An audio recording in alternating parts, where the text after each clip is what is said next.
This is the Valley, a vanished world from a forgotten time. Here on the Welsh borders, a farm is being run by 5 hand-picked experts as it would have been nearly 400 years ago. Using only resources available in the year 1620, they are labouring for a full calendar year, turning the clock back to rediscover a way of life from an age gone by.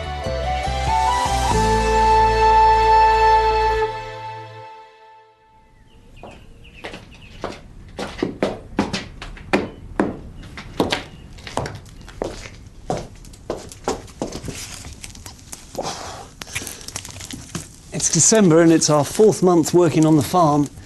The big item this month, of course, is Christmas. And at the period 400 years ago, they'd have feasted for 12 days solid. So that means a lot of preparation work. It doesn't mean we can neglect the normal farm work as well, though. So we've got to keep a close eye on the livestock under these weather conditions. And particularly, we've got to bring the horses in. Now, at the moment, the stables is full with our spare firewood for the winter. And that means erecting a hovel to act as a wood store. So, time we got started with it. The challenge of building the wood store hovel falls to Alex and Fons. Unfortunately, there's no kind of sort of flat pack hovel. You can't go out and buy one. So it's really very much a case of us experimenting with different timbers in different places and hopefully not making a mistake and having to go out and get another timber. I think that is too high because it's because we got the padstone, haven't we? Yeah. I mean, the reason why we are sitting these on the padstones is purely because it's so wet round here. These timbers will rot if we don't do this. Mm. Unlike other buildings of the period, hovels are semi-permanent structures, so they don't tend to survive any archaeological records. We don't know exactly how they were built. We do have examples in the States. There are still semi-permanent structures that are built each year, but probably came across around this time with the Pilgrims. We're going to have to get a sort of working height, aren't we? Some sort of... Yeah, well, 6 foot. I'm 6 foot with heels on. So if we take a sort of rough... Yeah, if we just measure roughly on the string, then we'll bring it down. Indoors by the fire, Chloe and Ruth are making some extra woolies, gloves and a pair of hose. I tell you, it's a good job this isn't exactly fine sewing. I can hardly see a thing. Yeah, me too. The light's never that brilliant in December anyway. So it's a sort of 6 of one and half a dozen of the other. Do we come inside where there's a bit of warmth so you can keep moving physically but the light's poor, or do you sit outside where the light's better and freeze your fingers into little sausages? We've had a few days of real biting days, a couple of frosts and things like that.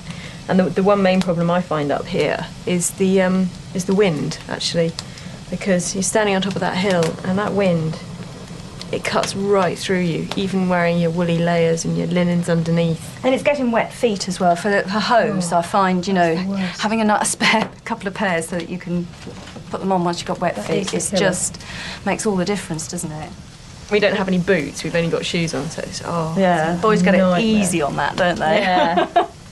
There's no real records of women having boots, but it's a bit difficult to know for certain whether women in the country did or didn't. I would have felt that a farmer's wife on a place like this that was so muddy would, you know, have a pair of boots somewhere, even if she just borrowed her husband's when it was really bad. I'm not far off. I've got the foot in, you see, and I've just got to go up the back of the leg, really. And finish. Cut from a thick woolen cloth, Ruth's hose are beginning to shape up. It's a time-consuming task. And so is getting the skeleton of the hovel to hold together. What we've done is we've prefabbed some frames. There's references in the materials, historical materials, that say that you take your hovel timbers down after the end of the season and you might store them in the stable. So what we've done is we've built a frame, 2 pegs in, diagonally opposed, so they're taking the force both up and down. So that shouldn't go anywhere, and we've done that in 8 places. When we lift this up, the movement in this plane is going to be negligible, but the movement in this plane is going to be quite intense. So that's where we're going to have problems stabilising it. All the hovel timbers have been carefully chosen so that they lock together. You want? Excellent, OK. How's it? It's standing free, isn't it? It is standing free. Wow. Brilliant. We should get some braces. That was a lot easier than I expected. Christmas may be just around the corner, but there are plenty of routine tasks that need attending to first. I've started here with threshing some of the pea crop. that we've harvested, still on the vine, releasing the peas onto the cloth that I've put underneath. This is one of the main field crops of the year, not as important as the grain crops, and it's the last one that we harvest, but it serves a number of purposes. We can grow this on land that's had grain crops for a number of years. It'll put some nitrogen back into the soil, refertilise the soil, and even in the 17th century they understood that it was good for the soil, even if they didn't know the chemistry of it. I think the thing I miss most now is the waterproof clothing. You start a job outside in December, you can't finish it as soon as it starts raining. It's very annoying. And you were missing your bra to begin with, weren't you? Because you just weren't comfy to But that was begin with. because I'd lost so much weight and it the wasn't bodice wasn't. fitting. So Ruth's now altered it for me, and it's a marvellous, marvellous change. She's got lots of lovely uplift. With the dried peas thrashed, it's time to sieve them. Nothing goes to waste. The stalks and pods left behind will make a tasty snack for the animals. It's easy for the small peas, but the big ones tend to take a bit more persuading. But most of the peas have come through with now very little rubbish contaminating them. These peas we can use for peas pudding, which can be eaten hot or cold, and they'll be very useful for thickening up pottages, stews, things of that nature as well. So a very valuable source of nutrition on the farm.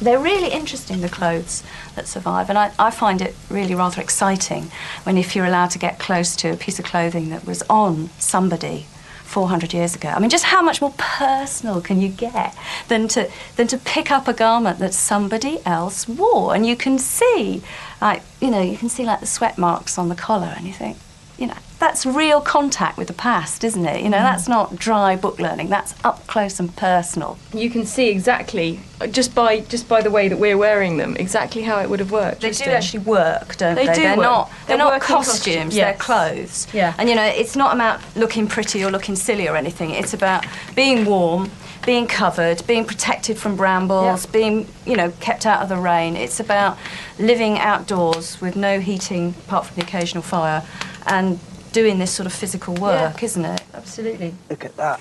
With the front central strut added, the hovel appears to be rock solid. The showpiece timber has worked really well. And the idea is with the braces here is just to stop that movement. So we'll put some on at the back, and I'm fairly sure this is not. Well, you can. I mean, look at that. I'm giving that quite a shake. The pads don't. They need some. They're wiggling a bit.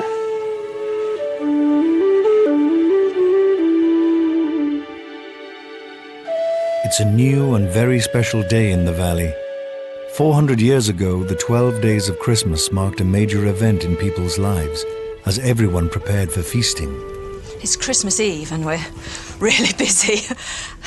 400 years ago, they'd have been just as busy. We've got an awful lot of food to prepare. This is sort of the main feasting season of the year, and we're using up many of the fresh things that won't keep much longer, enjoying it in one sort of big, huge blowout. So I'm making mince pies at the moment, and as the word says, mince pies used to have meat in them. The recipes call for either lamb or veal or beef. And as we're having roast beef for Christmas dinner, which Chloe is boning out at the moment, I'm using all the trimmings. And then I've got all the sweet ingredients ready. Now, these are exotic imported ingredients, really quite expensive in this 400 years ago. So they're really only reserved for special times like Christmas. So I've got raisins of the sun here. These ones are currants, and dried figs, which I'm going to mince up and add in with the minced meat. Oh, well done! Finally! Oh, that looks really good. You've got most of that off nice and clean. Do you want to have a hack at that? Yeah, I'll just Mince meat. pop it on there and I'll take all Oops. the extra bits of meat There off. you go. Outdoors, the boys are rushing to finish the hovel. Most of the firewood has been moved out of the stables, but the roof still needs some work. We've bracken thatched. And the reason we've done that is because obviously we've taken all of our season wood out of the stable and we need to make sure that we keep the majority of the rain off it. And I think that's working fairly well. But we've been generating quite a lot of new green wood recently, so I've really just got to crack on and make sure I finish this end of the hovel. The wood we're putting on here has got no other use, it's so grotty, than firewood. The birch has all been stacked elsewhere because we're going to only use that in the water coppers where it doesn't get smoke in our eyes. In the main room, that would cause absolute sort of tears all over the place because it's very acrid. Here, there's oak, which gives you a really lovely warm flame. There's a certain amount of ash coming up. Now that's beautiful because you can actually burn that green. You don't have to wait for it to season. But that would then go on the ready-to-use pile. But keep off the elm. They say at the period it grows like graveyard mould. So you won't get much heat out of that. Oh, you're a star. Thank you. That should be great. Yeah. Back in Stuart times, roast turkey wasn't the prime ingredient of Christmas dinner. Goose was a common favourite. Oh my God, that's... And in a well-off farmhouse, beef was often the centrepiece. In the 17th century, spices like cinnamon and pepper and nutmeg and so forth all had to come from the Far East in the most amazing trading voyages, and as a result, they cost an absolute fortune. Got some mace here, which is the covering that you get around nutmeg. I'm going to pop a little bit of that in.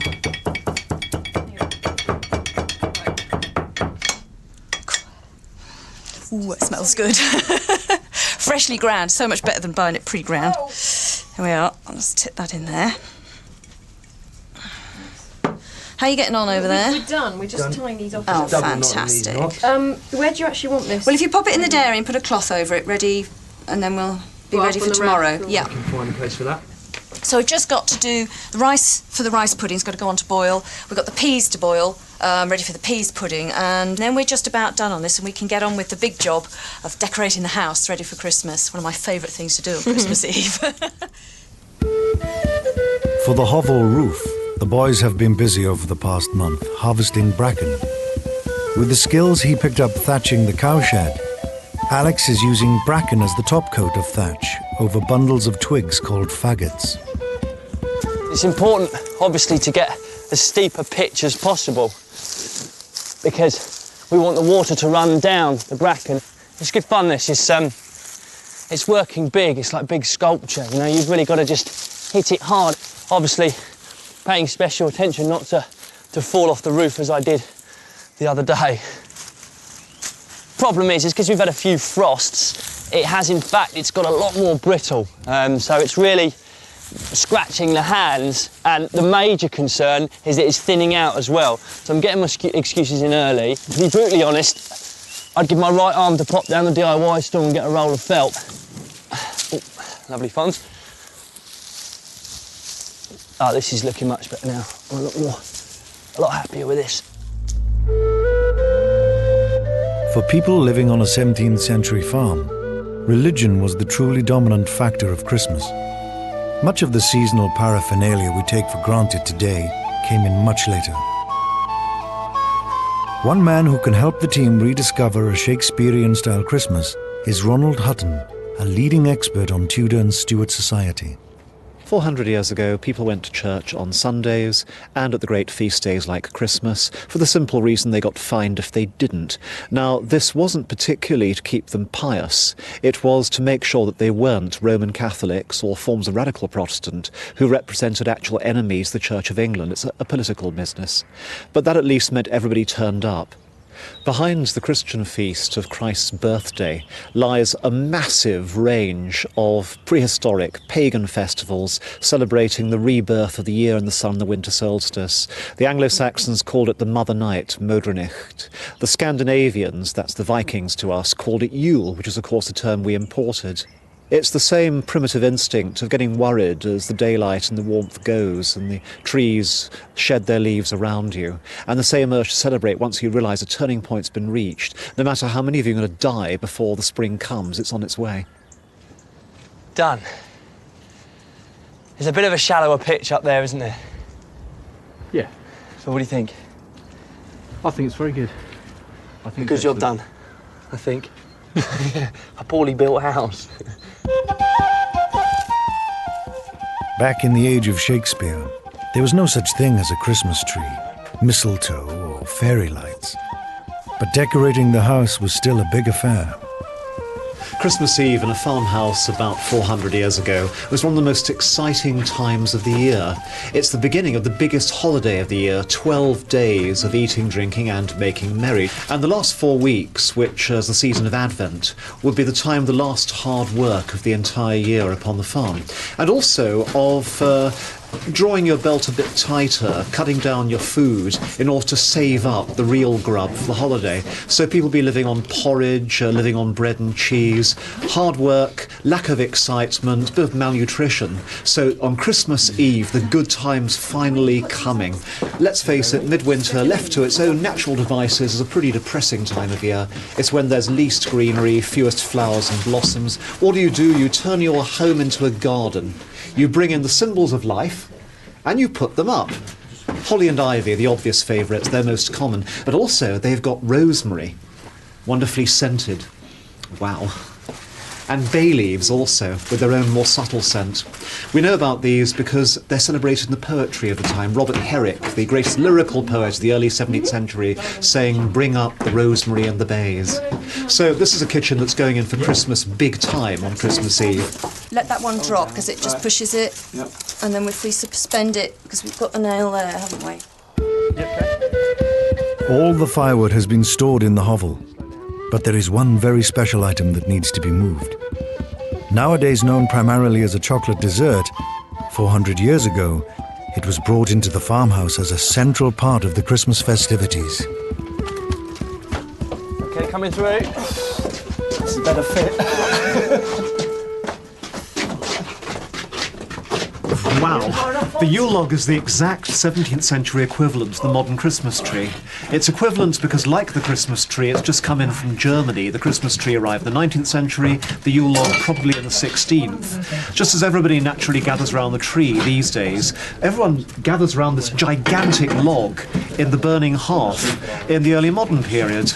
And getting it here is a considerable physical feat in its own right, requiring all the lusty men of a household. And having made the struggle to get it here, traditionally they're welcomed with hot spiced ale. There's a poem which goes, "Bring with a cry, jolly jolly lads, the Christmas logs the firing, while my good wife, she bids ye all be free and drink to your heart's desiring." Yes, please.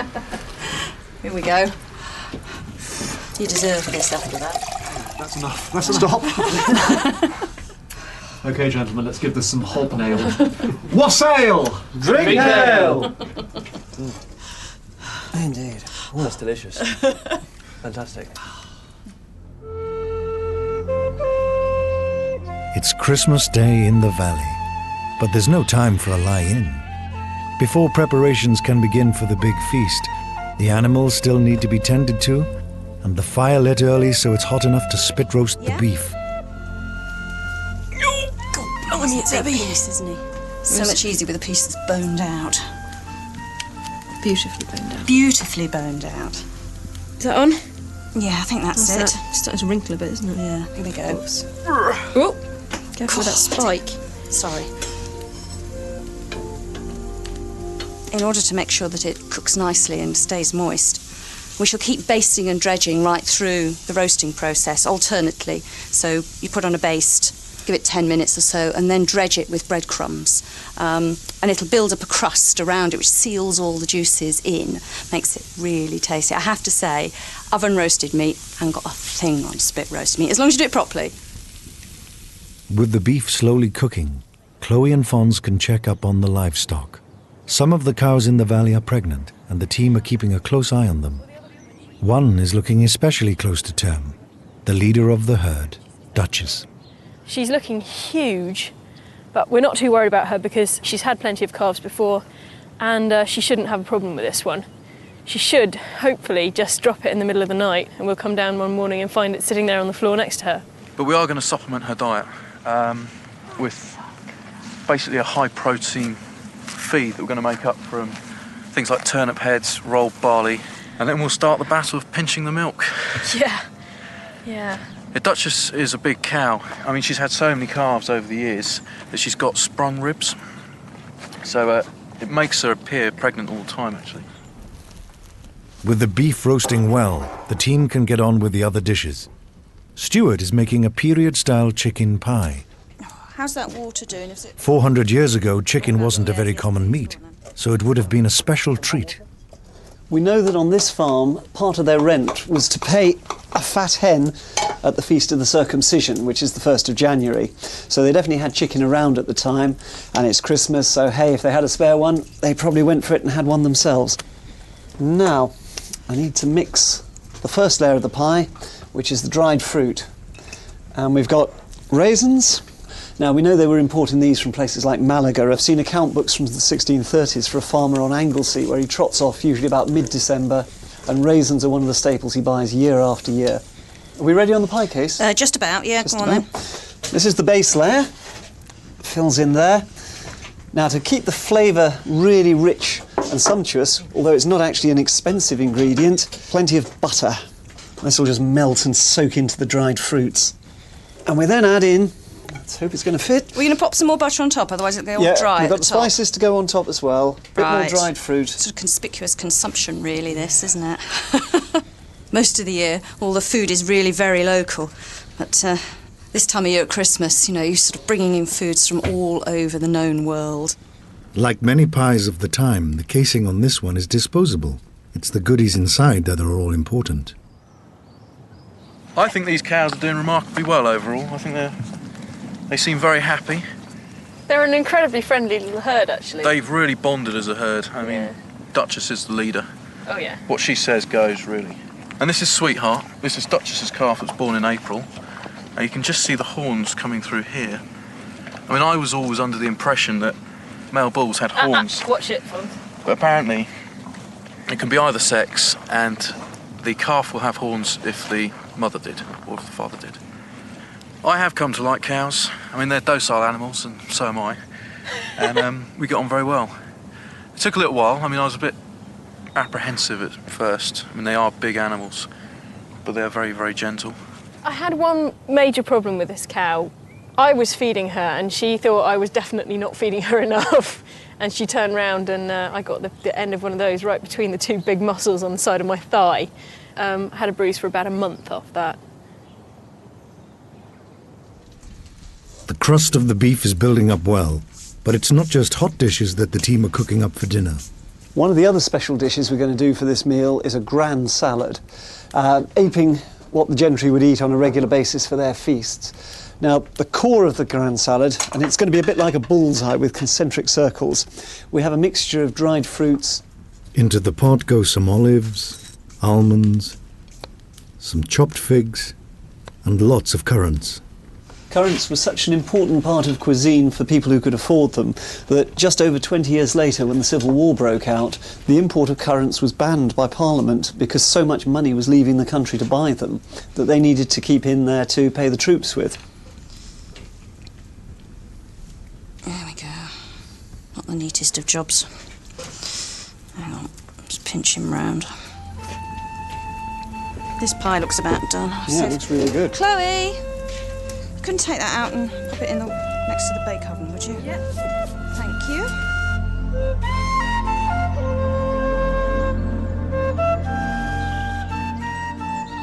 And then slight variation on the modern mince pie. Mainly being about 20 times the size. And she looks quite good. I'm surprised, but it does look quite nice. I hope it tastes as good as it looks. Back in the hall, the last thing needed is the salad dressing. We're going to use two exotics here. The first one is sugar.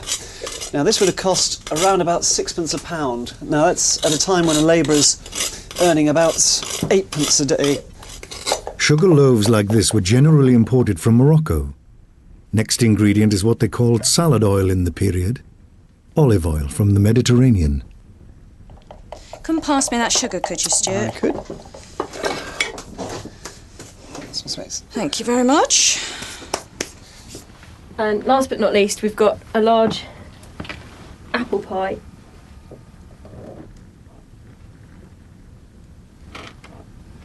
There we go. I'm going to take this straight out because it's actually quite hot.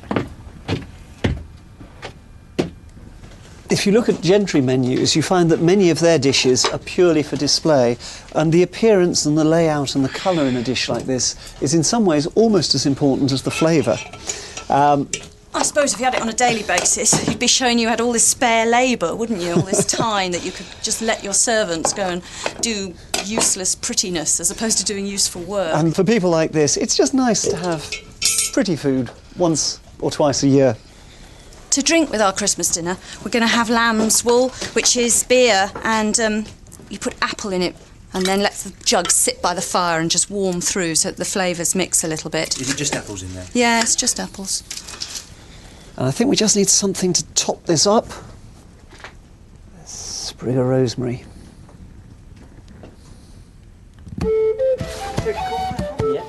All the finery would have come out for the Christmas dinner. Best linens, plates and glasses. They'd have even brought out their best candles. Expensive scented beeswax instead of the usual tallow. How many pies we got on the table? 1, 2, 3, 4, 5, yeah. 5 pies. Yeah. That's nearly one each. Just like today, Christmas in the 1600s was all about hospitality. So the team have invited over Keith Paynes, the thatcher who helped them build the Valley's cowshed. No, you're supposed to eat it. The team have cracked open their finest period tipples, like Whiskabeth. You start off with any raw spirit, and then you put in about 10 ingredients. There's licorice and aniseed and sugar and spices and dried fruits. And all you do is you stir it once a day for 10 days, and then you decant off the liquor and don't dry for 3 days. Cheers. Cheers. Happy Christmas. Yeah. Cheers. Well, a Merry Christmas. Indeed. And a Happy New Year. And a successful first 4 months, I think. Yeah, it's not gone bad, is it? Yeah. Yeah, fair play. Cheers. So is it... Cheers. Oh, wait. Wassail? What's ale? Oh, what's ale? Drink ale. Drink ale. Drink ale. Or indeed, what's ale? What's ale? Wassail. I think you can pay me for the thatching with this. So this is the mincemeat pie. This is the mincemeat pie with real meat in it. Can I try a little bit of yours? I'm not sure if I want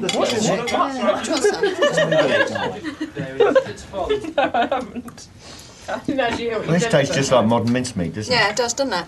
I know, it's not quite as sweet, is it, really? I mean, it's not quite as sickly, but... That's nice, I like that. Chicken pie. Chicken pie. Now, there's a luxury for this time of year only. Bones in there. Yeah, but the bones aren't as hard as the pie crust.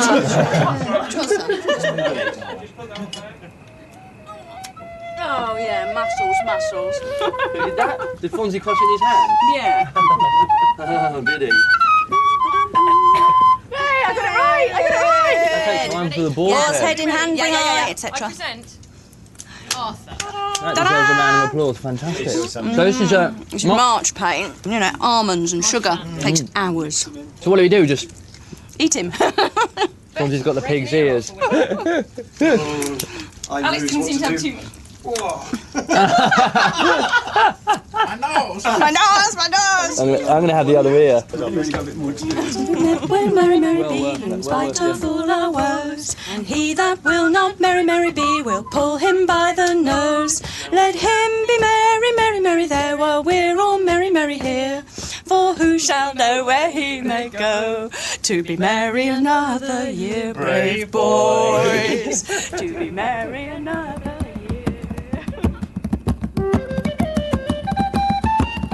Next time in the Valley, it's January. The team resort to some period medicines to beat the aches and pains.